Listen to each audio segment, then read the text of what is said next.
today is the Litelok X1 D-Lock. Thank you, Litelock, for being a channel partner and for sending me this here kit.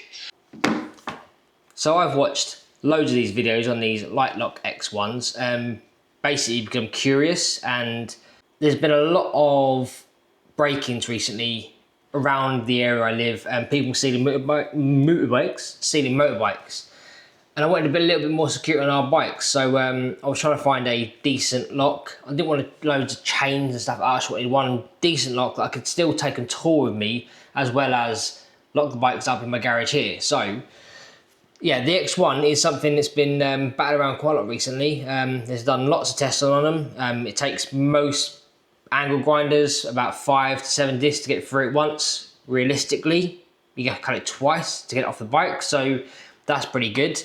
They do have the X3 as well, which is pretty much identical to the X1, just apparently 5 times stronger. Things I want to know about the lock though was obviously the weight of it, the size of it, because I want to take it on tour. I don't want it to be bulky, heavy and cumbersome. So, you know, and I haven't actually seen one with my own eyes until now, because I basically decided to bite the bullet and buy one. Now, my first impressions are, it is very, very good. It's a very good lock. Oh, just for clarity, I bought this with my own money. Unlike that guy there who got one sent to him, I bought this with my own money. I actually bought 2 of them because one's for my wife's bike. But yes, they are very, very good. I like this sort of rubber around the U-lock itself. It sort of protects the paintwork of the bike, I suppose, and the wheels. But yeah, it's it feels really, really, really well made. So I've just said I want to know things about the weight of it, the size of it, and that sort of, would it be okay to take on tour with me? So when I got it, I decided to weigh it, and I've taken all the measurements for it just so I can sort of give you a bit of an idea of how big these things are if you've never seen one. So it weighs 1.7 kilograms, which to be fair isn't terrible, it's actually okay. Stick it in your top box. I mean, I can't imagine you're going to notice too much of that in your top box, especially if you keep it on low. It'd be, keep it on low? I'm not heating it up, am I? Keep it low in your top box. You probably wouldn't feel the weight of it very much at all, opposed to like a chain, which would obviously move around and rattle around. So I think it's pretty good, weight-wise. Size-wise, it is, in actual fact, I wrote this down because I do forget. So size-wise, from top to bottom is 260 mil. From edge to edge on this wider part is 175 mil. That from there to there, obviously this little section here, is 37 mil. The actual U frame itself, these bars are 22 mil thick. The section in between there and to there is 100 mil, and obviously from outside to outside 144 mil. Pretty obvious. So yeah, it's not massive, it's not hugely overly weight either, so I think it'd be okay for touring, to be honest with you. Now, like I said earlier on, there's one thing I see quite a few times on videos, and there's people I spoke to, is they say it doesn't fit their bike. Now, I'm not really sure what people mean about it not fitting their bike, because, I mean, I don't really know how it won't fit your bike. But when I spoke to somebody recently, they showed me how they were trying to fit it onto their bike, and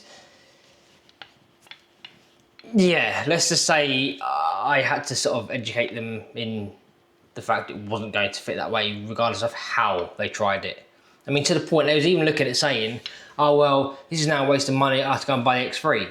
Now, just for clarity, the X3 is basically the same size as this. Actual fact, this size is the same. These actual parts here, the bars, are a little bit thicker, which makes it apparently 5 times stronger than the X1. But other than that, the actual bit inside there is exactly the same. So even if you was to buy the X3 and you try and fit it the way I'm going to show you how they've been trying to fit it, it's not going to work. So let's go to the garage, go to the bikes, and I'll show you how it fits, or how I fit it. So welcome back to the garage. Obviously this is the lock itself, this is your key. Simple as that. Undo it. Separates. Yes, that's as simple as it is. The thing I've seen people doing, they're going like that, as if that's gonna, oh no, it won't fit over my bike. That's it, it's no good. It won't go around the tyre. Ah, well, that's a waste of money. I have to buy the X3. No, you don't buy the X3. This is how I fit it. If I was gonna fit it, I would bring it through the disc, through the wheel, lock it up here. There you go. That way, if you are going to turn the wheel, it'll only go so far around before it locks. I mean, you could even put it at the back if you wanted it by the caliper, just to stop the bike moving anywhere. I mean, you can do that. There you go, that's exactly where I've put it. I mean, yes, you could put it by hand here on the caliper here, but I mean, there's not a lot of room. This is plenty good enough, and as soon as the wheel spins, this will hit the caliper, and that's it. I mean, when people say it doesn't fit, of course it's not going to fit over the tyre. It's not wide enough to go over the tyre, but I would presume it's designed to go in there like that. Again, take it off. Really, really simple. Key in, undo the key, pull it out.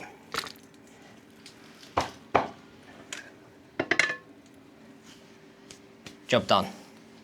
Simple as that.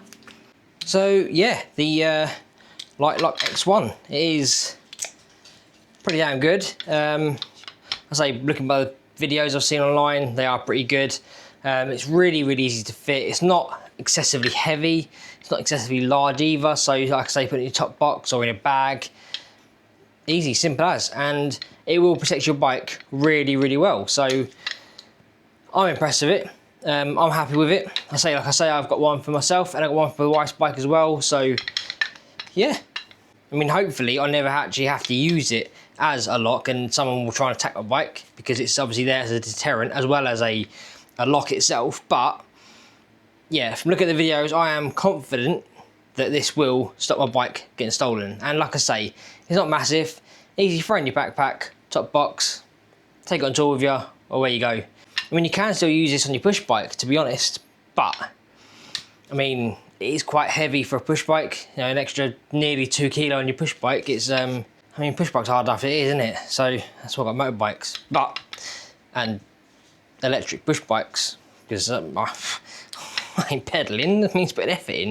But yeah, you could use them on your push bike. But like I say, it's weight-wise is an extra thing to put on your bike, and I mean, it's up to you. You can do. Obviously, as you can see here, I've got the camo version. My honest opinion is them camo bits on this are literally, there you can see them on there, they're just stickers. And the other one I've got, I've obviously had it on and off a bike quite a lot, and all the stickers are starting to peel and got a bit marked, so it doesn't make any difference on price. It's the same price as the standard reflective tape. It's £149, I believe they were.